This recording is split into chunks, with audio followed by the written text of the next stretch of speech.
Hello साथियों, नमस्कार। Rohit study point में सभी साथियों का बहुत स्वागत है। तो आज हम करंट अफेयर की सीरीज शुरू करने वाले हैं सितंबर माह से। सितंबर माह की कम से कम 4 से 5 क्लासें होंगी और बहुत अच्छा कंटेंट मैंने तैयार किया है। तो सभी साथी करंट अफेयर अच्छे से पढ़ लेना और अपने साथियों में वीडियो को शेयर और लाइक जरूर कर देना। तो आइए शुरू करते हैं। आज का पहला सवाल है हमारा करंट अफेयर की पहली क्लास का पहला सवाल। क्या है? भारत में हर साल राष्ट्रीय पोषण सप्ताह किस तारीख को मनाया जाता है? तो साथियों, ये मनाया जाता है आप लोगों का, कब मनाया जाता है? तो ये मनाया जाता है 1 से 7 सितंबर को। कब मनाते हैं? 1 से 7 सितंबर को। और इसके मैं कुछ फैक्ट आपको बता दूं कि भारत में हर वर्ष 1 से 7 सितंबर को ये मनाया जाता है और इसका मुख्य लक्ष्य क्या है? लोगों को पोषण के महत्व के प्रति जागरूक करना, स्वास्थ्य में सुधार लाना और स्वस्थ जीवन शैली को बढ़ावा देना। इतिहास की बात करें तो इसकी शुरुआत कब हुई थी? आपकी 1982 में, याद रखिएगा। और इस वर्ष की थीम बहुत इंपॉर्टेंट है, भोजन हमें जोड़ता है, यानी फूड कनेक्ट्स अस। ये इसकी थीम है 2025 की, याद रखिएगा। अगले सवाल पे आते हैं। हाल ही में जापान यात्रा के दौरान प्रधानमंत्री नरेंद्र मोदी को कौन सी विशेष गुड़िया उपहार में दी गई? देखिए, ये सवाल किसी न किसी एग्जाम में जरूर आएगा, तो इसलिए इसे बिल्कुल याद रख लेना आप लोग। और इसका आंसर क्या होगा? शुभ दरुमा गुड़िया। कौन सी? शुभ दरुमा गुड़िया जापान के द्वारा दी गई। कब दी गई है? तो 29 अगस्त 2025 को जापान यात्रा के दौरान। और कौन सा? सोरिंजन दारुमाजी मंदिर के मुख्य पुजारी कौन थे? रेव रेइसी हिरोसो ने प्रधानमंत्री मोदी जी को यह गुड़िया भेंट की है। इसका प्रतीक क्या है? दरुमा गुड़िया को सौभाग्य और दृढ़ संकल्प का प्रतीक माना जाता है। और उद्देश्य क्या है कि भैया दोनों देशों के बीच में मजबूत होते सांस्कृतिक और लोगों के बीच में संबंधों को दर्शाना है। जापान की राजधानी टोक्यो है, मुद्रा वहाँ की येन है, प्रधानमंत्री कौन है वहाँ के? Shigeru Ishiba. तो ध्यान रखिए। अगला सवाल, किस राज्य ने महिलाओं को स्वरोजगार से जोड़ने के लिए मुख्यमंत्री महिला रोजगार योजना को मंजूरी दी है? देखिए, ये सवाल भी इंपॉर्टेंट है। और अभी हाल फिलहाल में बिहार में चुनाव भी हैं, या चुनाव हो चुके हैं अब तो। खैर, अब तो दिसंबर में हम पढ़ रहे हैं, सितंबर का। तो ये हुआ है आपका बिहार में। तो बिहार में इस योजना को शुरू किया गया है। इसके अन्य फैक्ट मैं आपको बता दूं, योजना का नाम क्या रहेगा? मुख्यमंत्री महिला रोजगार योजना। और इस योजना के तहत शुरुआत में महिलाओं को कितनी राशि मिलेगी? 10,000 रुपये। कितनी राशि मिलेगी? 10,000 रुपये। तो ये राशि आपसे पूछ सकता है, ध्यान रखना। और बाद में कामकाज की समीक्षा के आधार पर 2 लाख रुपए तक की अतिरिक्त सहायता भी आपको दी जाएगी। चलिए आगे आइए। अगला सवाल है, विद्युत मंत्रालय द्वारा जारी राज्य ऊर्जा दक्षता सूचकांक 2024 में कौन सा राज्य शीर्ष पर है? कौन से में? राज्य ऊर्जा दक्षता सूचकांक। तो इसमें नंबर किसका आता है? पहले नंबर पे है आपका महाराष्ट्र। कौन सा राज्य है? महाराष्ट्र। और महाराष्ट्र कई वर्षों से पहले नंबर पर ही है। अगर बात करें शीर्ष प्रदर्शन की, तो इसमें देखिए महाराष्ट्र ने पहला स्थान प्राप्त किया है। अन्य श्रेणियों में विजेता की बात करें तो ग्रुप 2 में आंध्र प्रदेश है, ग्रुप 3 में असम है और ग्रुप 4 में क्या है? त्रिपुरा। लेकिन इन सबसे जो बढ़िया सवाल बनेगा वो महाराष्ट्र का बनेगा, उसी को आप याद रखना। और बाकी इसके पॉइंट हैं, उन्हें पढ़ लेना। सवाल नंबर आपका 5वां, पारंपरिक फसल उत्सव नुआखाई मुख्य रूप से किस राज्य में मनाया जाता है? तो बहुत ही बढ़िया सवाल है आपका, नुआखाई। ये तो स्टैटिक जीके में भी आता रहता है। उड़ीसा में। कहाँ मनाते हैं? उड़ीसा के अंदर ये मनाया जाता है। और क्यों मनाया जाता है तो हम देखेंगे आगे। तो नुआ का अर्थ होता है नया, और का मतलब होता है खाई, यानी खाना। नए, यह नए अनाज का उत्सव है, यानी कि फसल कटने के बाद जो अनाज आता है तब लोग इस खुशी में इसको मनाते हैं। यह त्योहार गणेश चतुर्थी के अगले दिन ही मनाया जाता है। अन्य महोत्सव की बात करें तो गबरी महोत्सव यदि आपसे पूछा जाए तो राजस्थान में, बोनालू महोत्सव तो तेलंगाना में, और एक आपका अंबुबाची मेला, यह आपका असम में। तीनों ही इंपॉर्टेंट है, याद रखना। अगला सवाल है, सितंबर 2025 में भारत के पहले टेम्पर्ड ग्लास निर्माण संयंत्र का उद्घाटन कहाँ किया गया? ध्यान रखिएगा, टेम्पर्ड ग्लास निर्माण का कहाँ किया गया? तो ये किया गया है नोएडा उत्तर प्रदेश में। कहाँ पे किया गया है? नोएडा उत्तर प्रदेश। तो उत्तर प्रदेश वाले एग्जाम में ये सवाल देखो देखने को मिल सकता है। उद्घाटन किसने किया है? केंद्रीय मंत्री अश्वनी वैष्णव ने इसका उद्घाटन किया है नोएडा के अंदर। और यह संयंत्र सालाना 25 करोड़ यूनिट गिलास बना सकता है, ध्यान रखना। और खर्चा किसमें आया है? 70 करोड़ के आसपास। और 600 लोगों को इसमें क्या मिला है? रोजगार।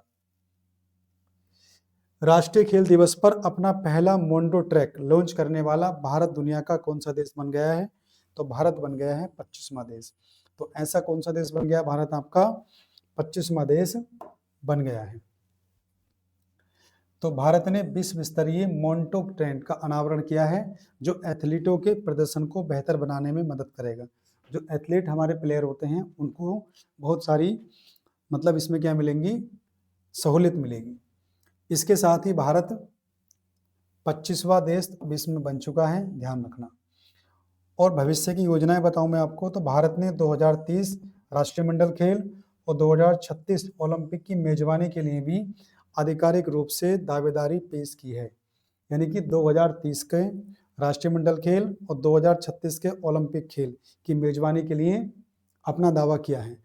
लेकिन एक चीज ध्यान रखना आप लोग कि 2026 जो अब आने वाला है, 2026 में राष्ट्रमंडल खेल कहाँ पर होंगे?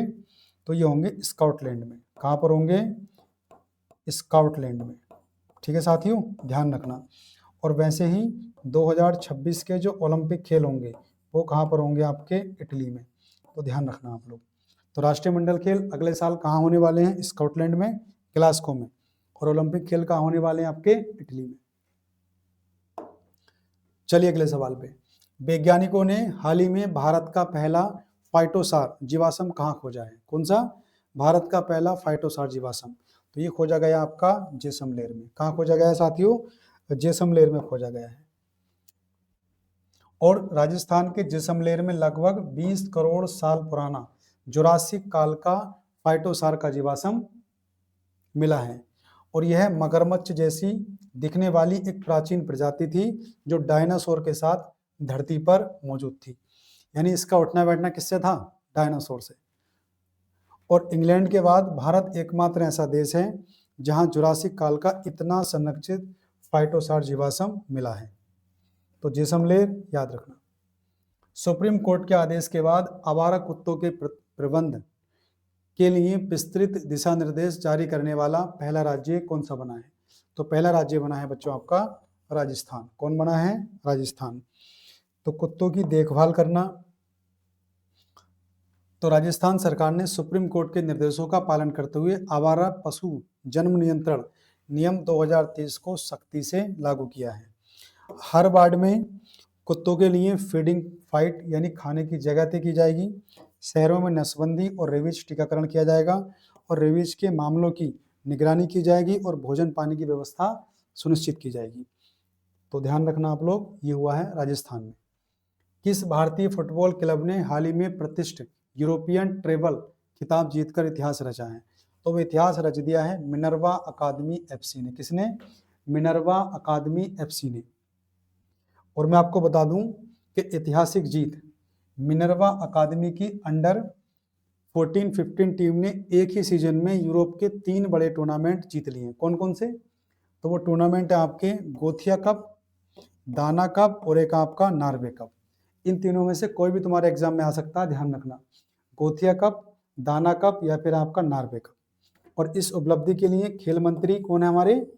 मनसुख मांडविया ने टीम को सम्मानित भी किया है।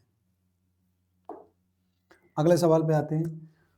वर्ष 2025 के प्रतिष्ठित रमन मैग्सेसे पुरस्कार से संबंधित होने वाला पहला भारतीय गैर सरकारी संगठन एनजीओ कौन सा बना है?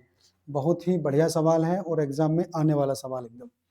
तो ध्यान रखना आप लोग इस सवाल को। और वो कौन है? तो एजुकेट गर्ल्स यानी एजुकेट गर्ल्स। और एजुकेट गर्ल्स का संबंध कहाँ से है वो हम पढ़ेंगे इसके बारे में। तो यह इतिहास में पहली बार हुआ है जब किसी एनजीओ को यह पुरस्कार दिया गया है। और एशिया का नोबेल पुरस्कार भी इसको कहते हैं।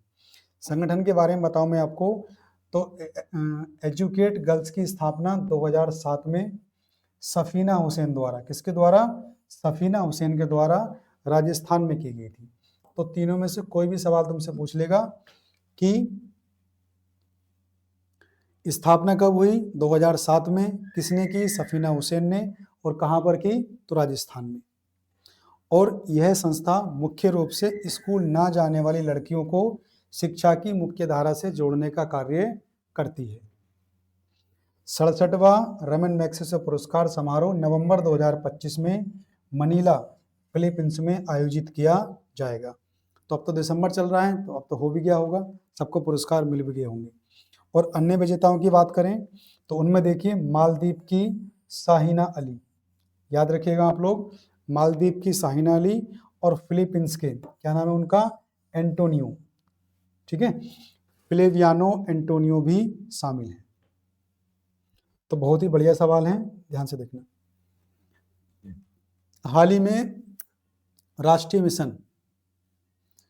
में राष्ट्रीय आयुष मिशन और क्षमता निर्माण शिखर सम्मेलन 2025 का आयोजन किस शहर में किया जाएगा?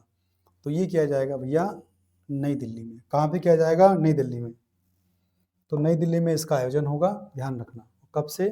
3 से 4 सितंबर को। और कुछ ज़्यादा इम्पोर्टेंट है नहीं, आगे चलते हैं। भारत सरकार द्वारा जनजातीय भाषाओं के अनुवाद की सुविधा के लिए लॉन्च किया गया पहला AI ऐप। देखिए, जनजातियां बहुत सारी हैं और हर जनजाति अलग अलग है, तो उनकी भाषाओं को समझने के लिए पहला AI ऐप लॉन्च किया गया है। तो बढ़िया सवाल है, और उसका नाम क्या है? आदिवाणी। क्या नाम है उसका? आदिवाणी, ध्यान रखना।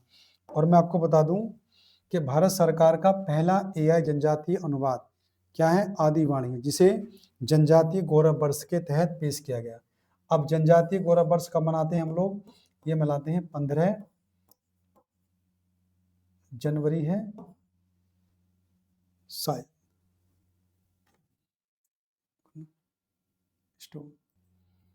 नहीं थोड़ा गलत हो गया, 15 जनवरी नहीं 15 नवंबर है। तो साथियों कितना? 15 नवंबर को, है ना। ये सवाल इंपॉर्टेंट है, जो बिरसा मुंडा की जयंती है उनके दिवस पर होता है, तो जिसे जनजातीय गौरव दिवस के तहत पेश किया गया है। चलिए, उद्देश्य क्या है? कि भाषाई बाधाओं को दूर करना और जनजातीय समुदायों का सशक्तिकरण करना। समर्थित भाषाएं, वर्तमान में ये 4 प्रमुख भाषाओं का समर्थन करता है। संथाली उड़ीसा की, भीली हो जाएगी आपकी मध्य प्रदेश की, मुंडारी झारखंड की, और गोंडी आपकी छत्तीसगढ़ की। तो भविष्य में गारो जैसी अन्य भाषाएं भी इसमें शामिल हो जाएंगी। लेकिन अभी कौन कौन सी भाषाएं हैं तो उन पे ध्यान रखना आप लोग। संथाली है, भीली है, मुंडारी है, और आपकी गोंडी है। और ऐप का नाम क्या है? आदिवाणी। इंपॉर्टेंट। विश्व नारियल दिवस कब मनाते हैं? आसान सवाल है आपका, हर साल 2 सितंबर को मनाया जाता है नारियल दिवस। और कुछ पॉइंट हैं, इसकी थीम थोड़ी देख लेना आप लोग। नारियल की शक्ति को उजागर करना, वैश्विक कार्यवाही को प्रेरित करना। आगे चलते हैं। भारतीय सेना ने हाल ही में युद्ध कौशल 3.0 नामक अभ्यास कहाँ आयोजित किया है? तो ये अभ्यास शुरू हुआ है आपका अरुणाचल प्रदेश में। कहाँ पर हुआ साथियों? अरुणाचल प्रदेश में। और यह अभ्यास अरुणाचल प्रदेश के कामेंग सेक्टर में आयोजित किया गया है। इसका संचालन गजराज कोर के GOC गंभीर सिंह की देखरेख में हुआ है। विशेषता क्या है?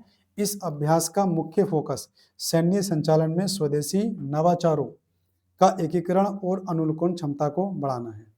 और एक पॉइंट इसमें ये वाला याद रखना, इसी दौरान स्पीयर कोर ने ITBP के साथ मिलकर अचूक प्रहार अभ्यास भी किया है।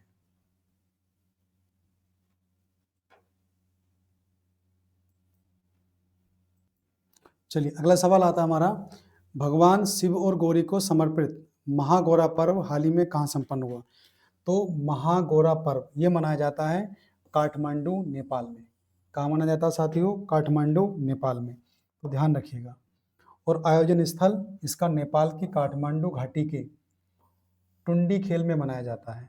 इसे गौरा पर्व के नाम से भी जानते हैं। यह मुख्य रूप से भगवान शिव और माता गौरी की उपासना का पर्व है।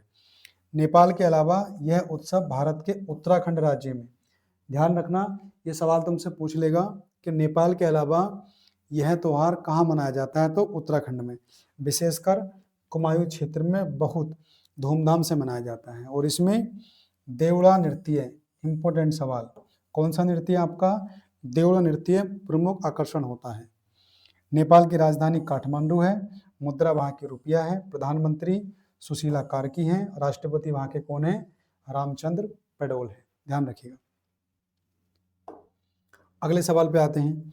भारत के रक्षा मंत्री राजनाथ सिंह और यूपी के मुख्यमंत्री योगी जी ने संयुक्त रूप से देश के सबसे बड़े एरो इंजन परीक्षण केंद्र का उद्घाटन कहाँ किया है, तो ध्यान रखिएगा, बढ़िया सवाल है उत्तर प्रदेश की परीक्षाओं के लिए। एरो इंजन परीक्षण केंद्र कहाँ पर किया है, गौतम बुद्ध नगर नोएडा में। कहाँ पर हुआ है, गौतम बुद्ध नगर नोएडा में। और यह भारत का सबसे बड़ा, उत्तर प्रदेश का ही नहीं, भारत का सबसे बड़ा एरो इंजन टेस्टिंग सेंटर है। इसका उद्घाटन उत्तर प्रदेश के गौतम बुद्ध नगर में किया गया है। बाकी चीजें आप लोग देख लेना, आगे चलते हैं। कजाकिस्तान में आयोजित 16वीं एशियाई निशानेबाजी चैंपियनशिप 2025 में भारत ने कुल कितने स्वर्ण पदक जीते, तो भारत ने जीत लिए हैं 50 स्वर्ण पदक। कितने, 50 स्वर्ण पदक भारत ने जीत लिए हैं। और अगर हम बात करें कुल पदक की, तो कुल पदक जीते हैं साथियों 99। कितने, 99। 50 स्वर्ण पदक हैं, 26 रजत हैं और 23 हमारे क्या हैं, कांस्य पदक हैं। और भारत इस तालिका में क्या रहा, शीर्ष पर रहा है। और भारत ने सबसे अच्छा इसमें प्रदर्शन भी पहली बार किया है। और एक नाम याद रखना, अंकुर मित्तल। अंकुर मित्तल ने डबल ट्रैप स्पर्धा में विश्व रिकॉर्ड भी बना दिया है। आगे चलते हैं। भारत की पहली multi lane free flow tolling प्रणाली किस राज्य में शुरू की गई है। टोलिंग मतलब जो हम जाते हैं तो टोल देते हैं, उसमें एक नई प्रणाली शुरू हुई है, तो वो की है किसने, आपकी गुजरात में। किसने की है, गुजरात ने। अब इसमें है क्या, तो इस प्रणाली की शुरुआत गुजरात में NH48 पर की गई है। और तकनीक MLFF multi lane free flow एक ऐसी आधुनिक प्रणाली है जिसमें वाहनों को यानी कि टोल देने के लिए रुकने की आवश्यकता नहीं होती। इसमें कैमरे और सेंसर चलती गाड़ी से टोल काट लेते हैं, यानी उसमें टोल देने के लिए आपको वेट करना नहीं पड़ेगा जैसे कि हम लोग करते हैं। तो ये कहाँ पर शुरू हुआ है, गुजरात में।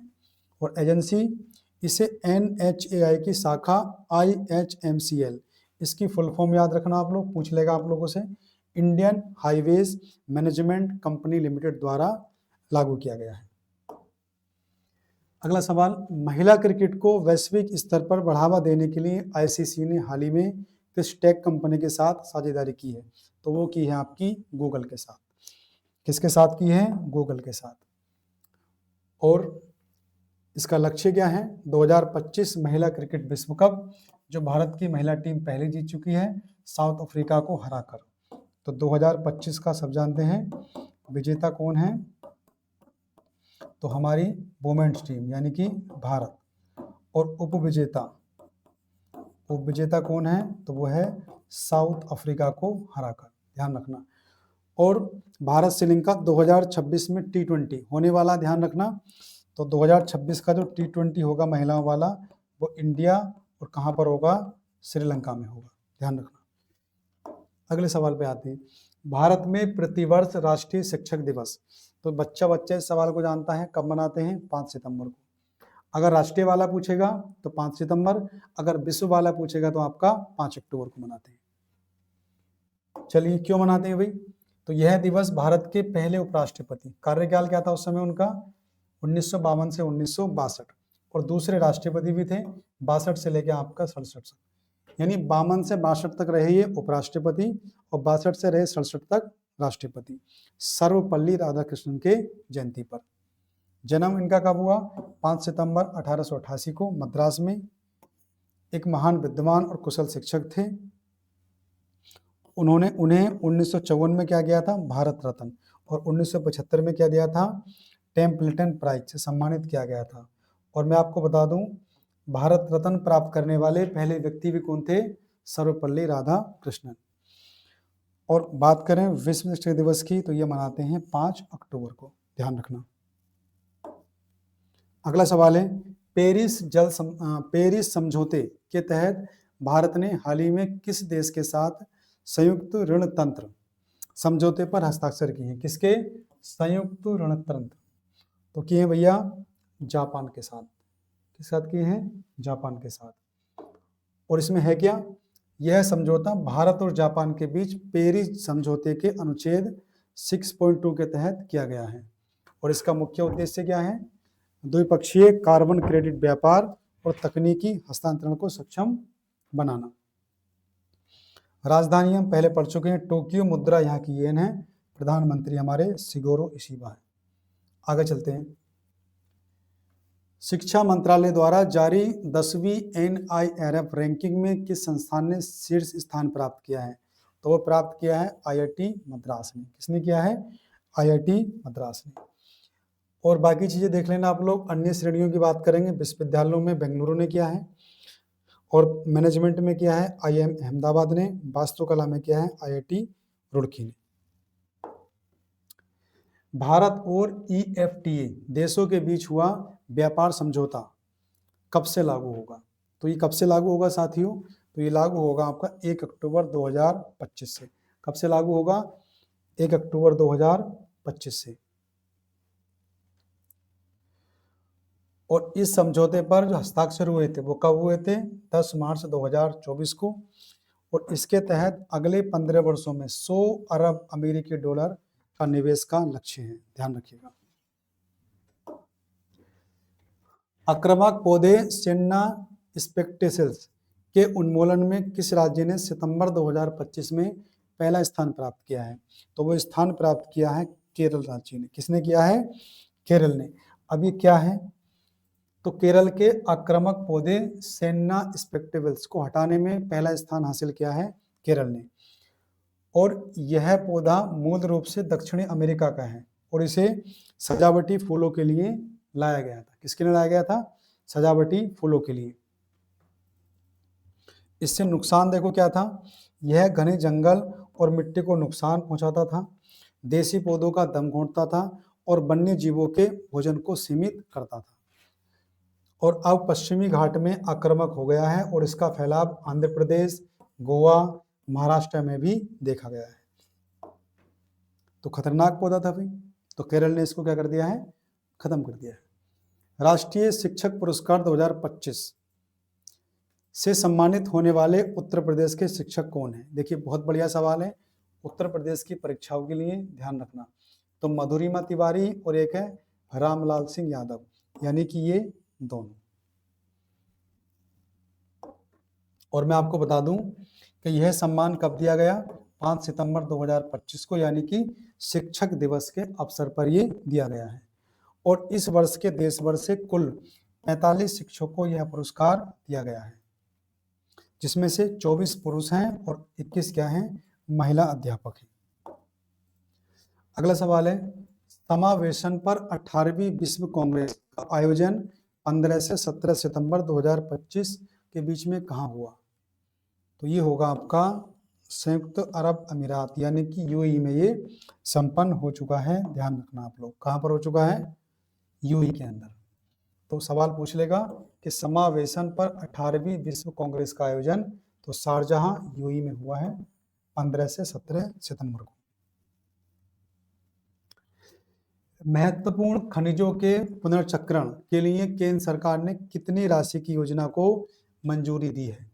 तो 1500 करोड़ रुपए की मंजूरी किसने भाई? केंद्र सरकार ने दी है। ध्यान रखना आप लोग। और कुछ इसमें खास है नहीं इतना। आगे चलते हैं। अगला सवाल है हमारा, किस राज्य सरकार ने पर्यटन को बढ़ावा देने हेतु शरद ऋतु कैलेंडर 2025 लॉन्च किया है? तो वो लॉन्च किया है आपका मेघालय ने। किसने किया साथियों? मेघालय ने इसको लॉन्च किया है। और क्यों लॉन्च किया है? तो मेघालय सरकार के पर्यटन विभाग ने शरद ऋतु कैलेंडर 2025 लॉन्च किया है। और क्यों लॉन्च किया है? तो इसका उद्देश्य राज्य की सांस्कृतिक समृद्धि को प्रदर्शित करना और स्थानीय आजीविकाओं को मजबूत करने के लिए। और आज का साथियों हमारा अंतिम सवाल है, सितंबर 2025 में प्रधानमंत्री नरेंद्र मोदी ने किस राज्य में जीविका निधि साख सहकारी संघ लिमिटेड का शुभारंभ किया है? तो ऑप्शन में राज्य होते, इसमें नाम लिख दिए हैं, तो ऑप्शन हमारी गलत है। तो इसका सही आंसर होगा आपका बिहार। तो थोड़ी सी मिस्टेक हो गई पीडीएफ में, तो सभी साथी ध्यान देना, इसका आंसर क्या होगा? बिहार, क्योंकि हमसे पूछा गया है राज्य। बाकी मैं यहाँ दे देता हूँ। तो प्रधानमंत्री नरेंद्र मोदी ने बिहार राज्य जीविका निधि साख सहकारी संघ लिमिटेड का वर्चुअल शुभारंभ किया है और इससे 20 लाख से अधिक ग्रामीण महिलाएं लाभान्वित होंगी और इसके लिए 105 करोड़ रुपए की प्रारंभिक पूंजी स्थानांतरित की गई है। ठीक है, तो साथियों ये थी हमारी सितंबर माह की पहली क्लास, और इसके अलावा 4 से 5 वीडियो और आएंगी आपकी सितंबर के महीने में। एक बहुत अच्छा कंटेंट मैंने तैयार किया है, तो अगली वीडियो हम कल देखेंगे।